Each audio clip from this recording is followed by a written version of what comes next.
Hello there, and welcome to the Season 2 finale of Coaching in Higher Education, the go-to podcast for coaching professionals and those interested in coaching at colleges and universities. I'm Tim Jansa, a leadership and organizational development coach, and your host for this show.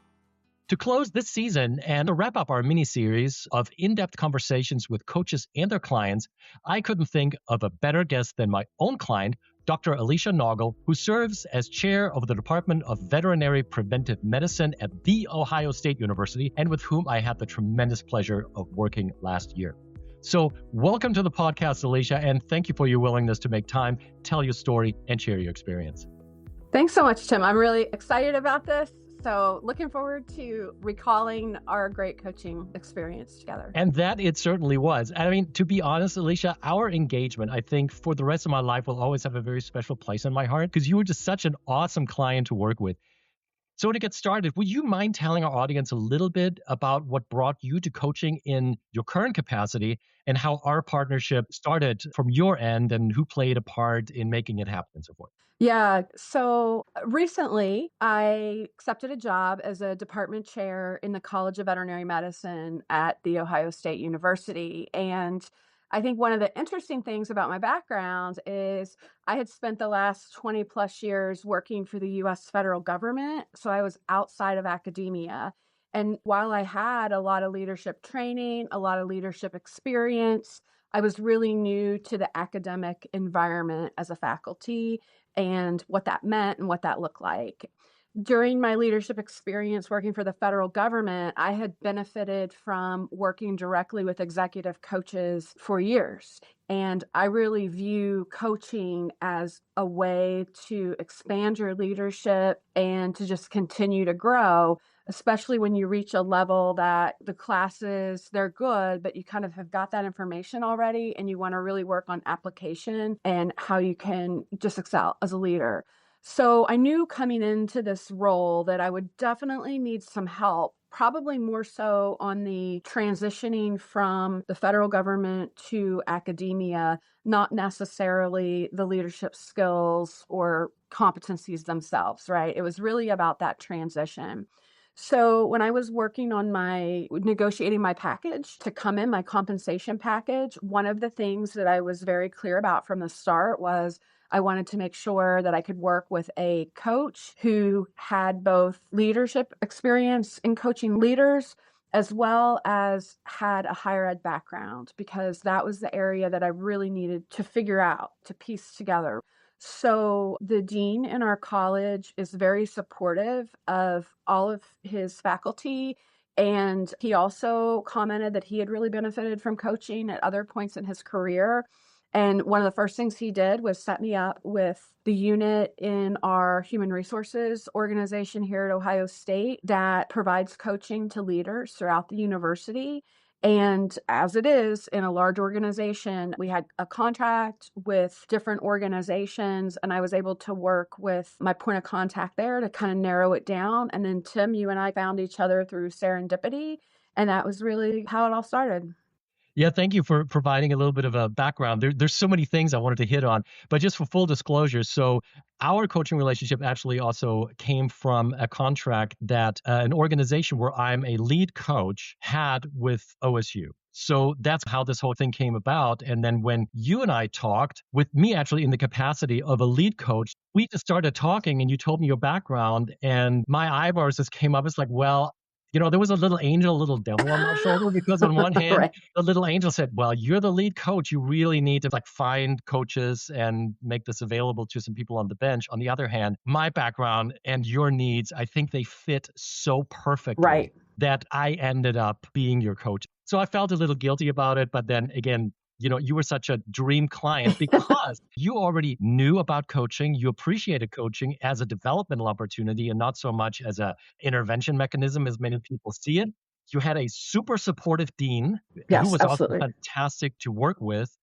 And then with your background, having been a coaching client, I think you also had a pretty good understanding of what your needs were. Would you say that's true? Absolutely, for sure. And I think, we did have a lot of chemistry that first time that we met.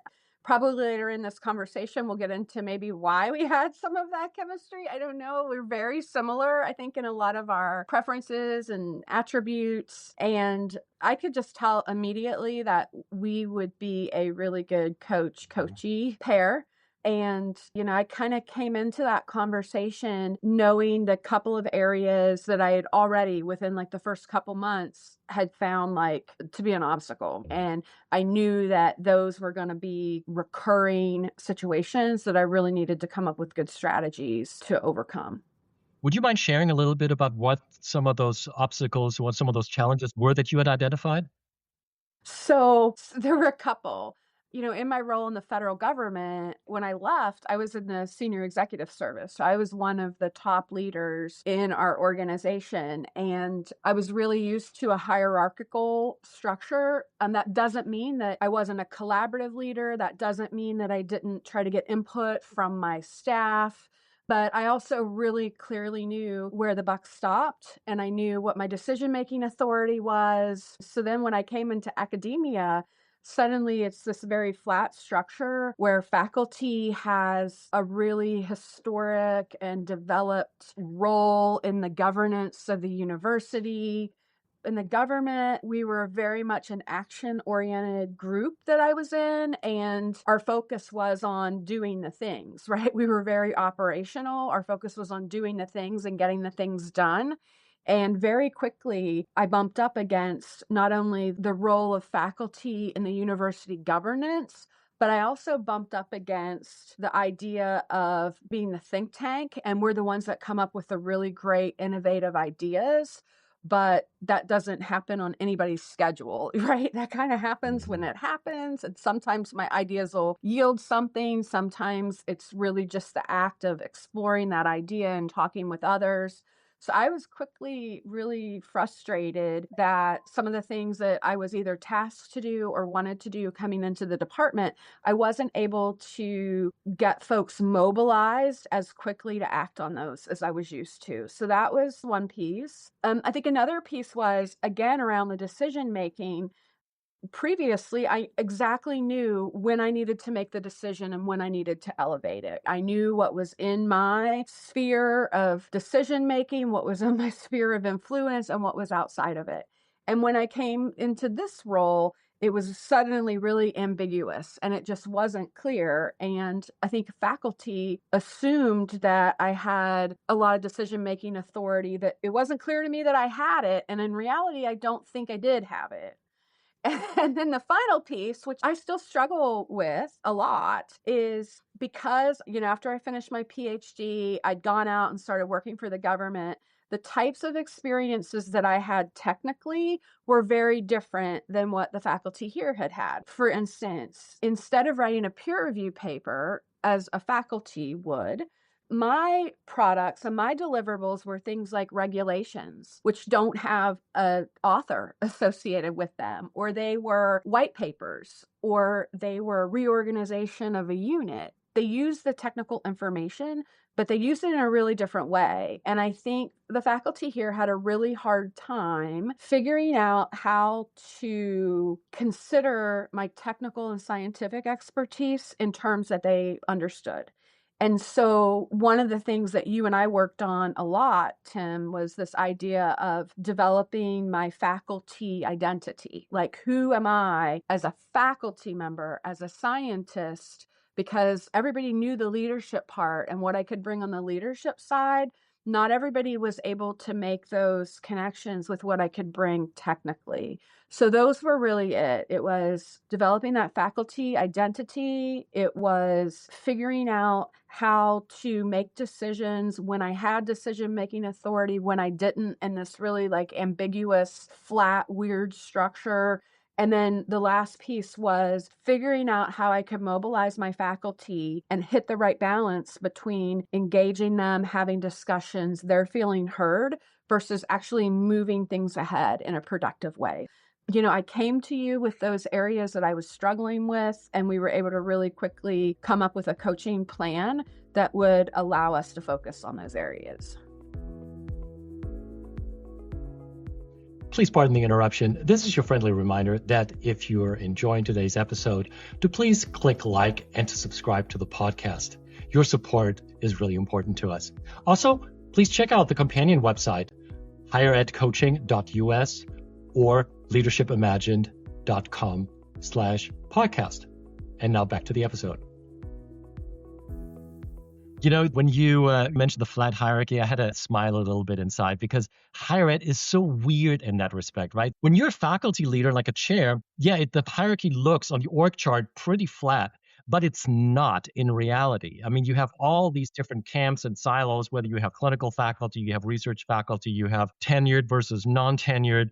Then, of course, you have staff. So all these different kind of subgroups. And there is a hierarchy, even though it's not open. And then, of course, you have this whole question of faculty governance. And that is very different from unit to unit. And then again, there's the misconception a lot of times of chairpersons. People think that they're, the pinnacle of power. And We are not. no, in reality, they're really not.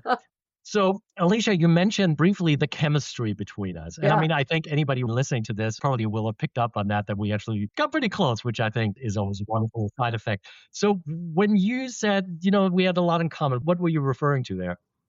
So, because I kind of knew the areas I was struggling with, and one of them was this, why can't we just get things done?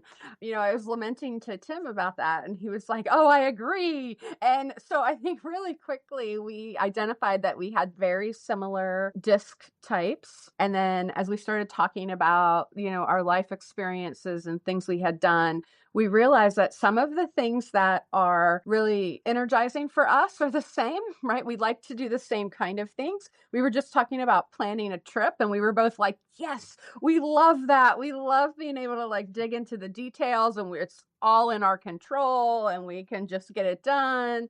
So I think that was definitely some of it. We have personality traits. We were both really open to partnering together. And I never felt like, oh, Tim's the coach. He knows all the things, right? I looked forward to our sessions. They were fun. They were engaging. I learned a lot. So yeah, I think that was some of the chemistry. Well, you mentioned the DISC, and that's one thing I wanted to ask you about a little bit, this aspect of assessments. Maybe I can front load that. So when we first started, I asked you about what assessments you would like to do, if any, but you came to me already with, I don't know how many pages of assessment results. And I remember I was in Europe at the time, and I was sitting on a train, and I had all your assessments there printed out, and I was kind of scribbling on it frantically to get an idea of who you were, what made you tick. And that's also when I discovered, oh my gosh, we have so much in common. And of course, and the DISC, since I'm a certified DISC practitioner, I of course homed in on that, and we talked about that. So you're a strong D. I think I can reveal that. Oh yes. I'm a DC with an action priority, so I'm probably a little closer to you than I am to a typical C. And another thing I wanted to say that I really appreciate you saying is that it really was a partnership. It felt like a partnership. Oh yeah. Because sometimes I work with clients and they're really lost at the beginning. But with you came in and it was like, all right, here we are, go for it. And that was fantastic. Yeah, I think I had the privilege really of being identified with potential leadership qualities very early in my career in the federal government. And I had many developmental opportunities afforded to me, all the way from formal training programs or courses on leadership. As I mentioned, I had several coaches over my career there in government. We had a really robust 360-degree assessment program in our unit, and all supervisors were required to have a 360-degree assessment completed every 3 years. And there was a really extensive debrief at the end of that to figure out where you needed to work. So I also feel, well, number one, I'm a data geek by nature. So I really like all the assessments because I think they're based on data. They're based on observation statistics, they're technical in their nature. I also think they give you permission to be yourself, but recognize where that could be a great asset and where being yourself might create some challenges or roadblocks or derail you. And so, yeah, assessments, I've done a lot. The DISC, you and I talked about that quite a bit, Myers-Briggs. More recently, did some assessments with archetypes and how your archetype shows up in your work and who you are and in your leadership. I think they're just tools to be able to help you have a good self-awareness and also to get to know your team members and colleagues better, because then you can figure out if you need to adjust your delivery or your approach to be more impactful. Yeah. I think with assessments, I always start with a why, because sometimes clients, when we do the onboarding or the initial discovery, they say, "What about assessments?" And I said, "Why do you need an assessment?" Of course, I mean, I have an opinion naturally, and you just mentioned great reasons, but I think it's important to keep in mind why you want an assessment and also what assessment you need. So you mentioned, for example, Myers-Briggs, MBTI, there's Enneagram, there's a Strengths Finder, there's all of these. There you kind of focus on the individual. And then you have others like DISC, for example, that are more about building relationships within the team. And sometimes, I have clients who say, "I want to know who I am." And I said, "Well, that's not what an assessment is for. An assessment is not who you are. Assessment basically allows us to ask better questions I was and just going to say discover." that. Like, it brings out these things that you're like, I didn't necessarily realize that, but wow, that is spot on about how I act. Yeah. I need to give that some thought. And who you are in that particular context. I think that's also important because you mentioned your government experience and then, of course, the higher ed experience. That is a very different context. Oh, And I actually absolutely. wanted to ask you about this because you've had coaching engagements before in a leadership role in government and then in higher ed. Did those differ at all? Or how would you compare those experiences? There were a lot of commonalities, right? Because coaching is coaching. And I think the goal of a coach is to help you bring out your best self in whatever circumstance you're in that moment. And certainly there were similarities. The idea of setting goals for the engagement. What are the things you want to accomplish during our time together? The idea of really needing to be open to hearing unbiased feedback about a situation from a third party who wasn't involved and can really help you assess an occurrence in a different way.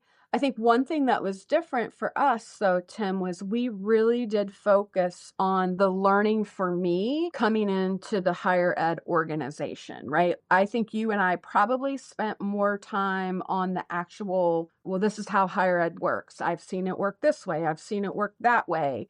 The organization, the power dynamics. I think you and I probably spent more time on those descriptors than in my previous coaching experiences, but that was intentional, right? Because we said that's something I need help with. So they were different really only in the goals that we had set, that I had set, and the ability to achieve and accomplish those goals. That was what was different. So the content was different, but the approach really, to me, coaching is pretty similar. Yeah.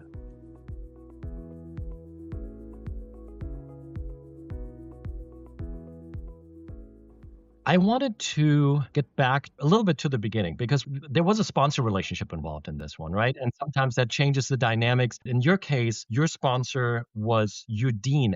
How would you describe the dynamics having a sponsor in the mix in this particular case? I think having a sponsor did a couple things for me. One, I think it really made sure that there was a alignment between the organizational needs and my personal individual needs. So Dean Moore was able to look at the goals and say, yeah, exactly. I agree. That is where that you could really use some help figuring those things out. He was also able to ensure that I had the support I needed from others across the university and across the college for this to be successful. Specifically, he was like, to do coaching, this is the person that you need to talk to at OSU. And I talked to that person. And so now she and I do a lot of check-ins. She's a coach as well, not in a formal way, but we're just interested in each other, right? We just like what each other does. So having a sponsor, I think really for me, it's about the alignment with what the organizational goals are. And then of course, in this case, I report to him, right? He's my supervisor and he has a vested interest in making sure that the coaching is successful. Of course, it affects the process, right? So going is a little slower, perhaps, when you have a sponsor involved, because you want to make sure that, for example, you and I had those meetings, but then we wanted to bring Dean Moore in to also say, okay, so here's a goal setting. What are your goals for Alecia? And then marry those. Then we had a three-way strategy meeting. But I love your description of the alignment that this provided. Sometimes I think it's good to take things a little more slowly, but then you have a solid foundation from which to work rather than just getting started. And then the sponsor might come in and say, I just spoke to your client and what I'm hearing doesn't really seem to make any sense. So I think in this case, we didn't have to worry about that because he was on board. But then what I also appreciated, he really gave you a lot of space and gave us a lot of space for our Yeah. collaboration. But at the same time, like he would check in, right? I have my regular check-ins with him, just process for work. And he would say, how are things going? What kind of things are you working on or discussing? And I think that's very individualized, right? Like it could have been a different person and he might have elected to be much more involved. So I think that's very individualized. And what I would say to people that are kind of in a situation where you're thinking about doing coaching and you have a sponsor, I would say like lean into the sponsorship too, because again, it's an investment for the organization. They want to be your partner in your success because your success is their success. And, sometimes we're all at different points in our career and we might need, whether it's more coaching, more direction, more supervision. And then there are other times that you don't need as much. So I would just encourage people to realize that it's also very situational. And just because it's like that for this time being doesn't mean that in a different circumstance, it won't be different.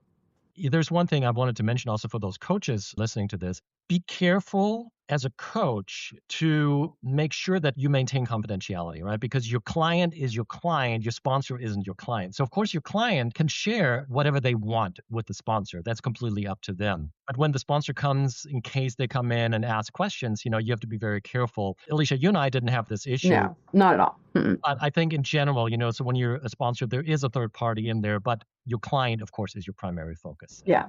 Yeah. And I always felt that way. And I think, Tim, you were really experienced in making sure that you clarified the roles and responsibilities in kind of that triad, if you will. So I think it was very clear to Rustin what was out of bounds for him versus what was in bounds for him to ask about or for us to talk about. Exactly. So front loading those engagements, I think is always important and to make sure everybody kind of signs off on this arrangement. So, Alecia, to kind of slowly bring our wonderful conversation to an end, of course, we could talk for another hour. Thinking back to our time together, what were some of the most, let's say, impactful insights on your end? What were some of those aha moments, your key learnings? What comes to mind? I mean, there's one that immediately comes to mind, and I you'll think I probably know which one remember that this is. conversation. It was, again, the decision making. Full disclosure, that is not a solved problem for me. I'm still trying to understand kind of what my role is, and that can change in different circumstances. And so I was really struggling with the decision making, and I felt there was a lot of weight on me, right? Because I felt like I should be able to just say yes or no, or we're going to do this or that for my faculty and for my staff in our department. Yet I felt like I needed to and was required to get concurrence from multiple people that I didn't talk to at the same time. So it was like this ongoing circle of going to the people for decision, and I would feel like I'm circling, circling, circling. And it was weighing really heavy on me. And one day, Tim, I think you said something like, maybe you were this blunt, but like in my mind, I remember it as being like, Alecia, that's not your decision. That truly is not the decision that a department chair needs to be making. That is a decision for the dean or this other person. And I just remember like the weight lifting from me in that moment because I was like, you know what? You're right. It is not mine to make. And I don't need to get wrapped around this axle about this because really, truly, that's out of my scope. And that is a conversation that we had that I come back to a lot when I'm in those situations that I'm starting to get really antsy about not moving forward or not being able to make a decision. I'll be like, okay, so remember, would Tim say is this yours to make or not? And maybe it's not. And if it's not, don't take the weight of that. Like, let that go. So that was one thing that I think was really, really impactful for me. And that's exactly the one that I was actually thinking about as well, because I remember your body language changing. I think I commented on that. Physically, I could feel the weight lifting. And I remember, I think your shoulders were rolling back. This was one of those perfect examples where, as a coach, you pay attention to the body language. You kind of see what's going on there. And when you see tension and the tension lifting, you know that you said the right thing or you asked the right question. Well, good. I'm glad that was what you were thinking. Yeah, that was probably the most impactful, because you mentioned earlier this ambiguity about decision-making and roles and responsibilities. That is something I get all the time from my academic coaching clients, and it's really tricky sometimes to understand, how those dynamics work. So, Alecia, if you were to give some advice to coaches and their clients, especially those coaches working with academic department chairs, what would you say makes a great coaching partnership and experience? I definitely think that approaching it as a partnership is really, really critical, because I never felt like, oh, I'm doing this because I don't know what I'm doing, or, this was like a remediation and you need to be remediated. I think the view that it's a partnership, that you both will learn things from each other. I think another piece of advice would be, you kind of have to meet each other where you are, and that you're both bringing a lot of experience and a lot of passion. That experience and that passion might not be specific to the circumstances that you're talking about today, but you can leverage it maybe in a different way. So that was one thing I really appreciated. You figured out what my strengths were. You figured out what some of my weaknesses or areas for improvement were. And I think in our conversations, you were really able to help me leverage those, or you were able to say, okay, a derailer might be this. Be careful for that. So I just think the partnership, meeting each other where they are, being open to learning from each other, and realizing that everybody brings experience and knowledge to this relationship. And you just have to be willing to use what you have, as you're moving forward. Yeah. And this, I think, perfectly encapsulates also one word that keeps popping up again and again and again in conversations, in coaching conversations with other coaches in higher ed, and that is the word competence.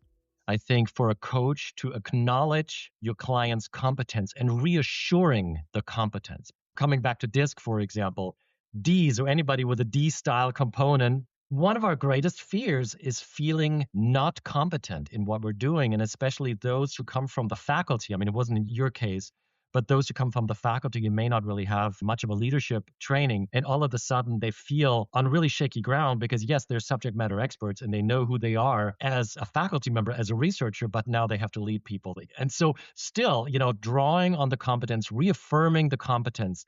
So make sure we stabilize the foundation and then build on that. And to piggyback on what you said about the learning, I think my learning as a coach, because we coaches always learn, we always grow, was, again, creating a solid foundation. Sometimes it takes a little more time.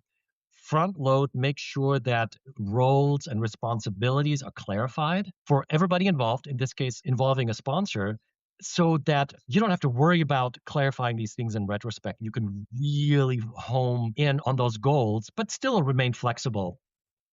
Well, Alecia, this has been a pleasure. You and I haven't spoken in several months, so it's just been wonderful to see you again. So fun. And see how you're thriving. And I really, really, really appreciate you taking time out of your super busy schedule. It's the end of the semester. You have so much going on. So, I'm super appreciative of you making time. Thank you again. Thank you. It's been my pleasure. So happy to see you again and be able to share some of my journey with everybody. So my pleasure. Well, it's hard to believe, but today's conversation actually wraps up season 2 of the Coaching in Higher Education podcast after 11 episodes. So a lot has happened over the last 5 months, and I hope that the topics we were able to discuss this time around were as insightful, as inspiring, and as enlightening as those from season 1. And if you haven't had a chance to listen to or watch those episodes from season 1, I encourage you to do so. I need to thank you for watching and for listening and for spending a little bit of time with us, not just today, but over the past several months as well.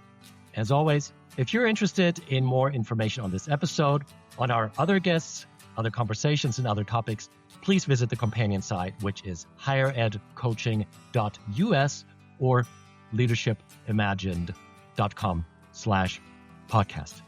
See you again soon. And until then, keep making a difference. One client and one conversation at a time. Take care.